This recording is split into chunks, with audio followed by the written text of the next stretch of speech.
Sa buhay, merong mga dumarating na mga kapighatian. Ang tawag sa Biblia, mga kapighatian. Darating yon sa buhay ng tao. Lalo na pagka ikaw ay naglilingkod sa Panginoon, maraming mga pagsubok, mga kapighatiang dumarating. Pero paano tayo magiging matibay doon? Ito ang sabi ni San Pablo sa Roma 5:3. At hindi lamang gayon, kundi naman nangagagalak tayo sa ating mga kapighatian, na nalalamang ang kapighatian ay gumagawa ng katiyagaan, at ang katiyagaan ng pagpapatunay, at ang pagpapatunay ng pag-asa.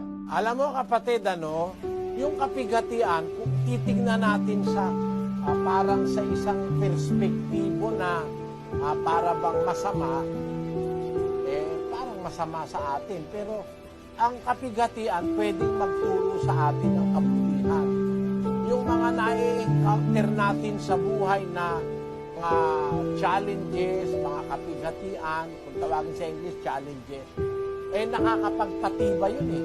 Sabi ni San Pablo, nagagalak tayo, yung mga Kristiyano nung una, natutuwa pagka may dumarating na kapighatian. Nalalamang ang kapighatian, gumagawa ng katiyagaan. So yung kapighatian, pagka ikaw nagtitiis, nakakapagpatibay sa iyo yun eh. Lang yung isang nagbabarbel, Pag nagbabarbel ka, sasakit ang katawan mo. Pero pagka tiniis mo yun, tituloy mo, naaalis yung sakit, lumalakas lalo ang katawan mo. Yung hirap ng katawan, nakakapagpalakas ng muscles yun. Yung lagi kang pagod, lagi kang nagbubuhat, palakas ka ng palakas, hindi mo napapansin.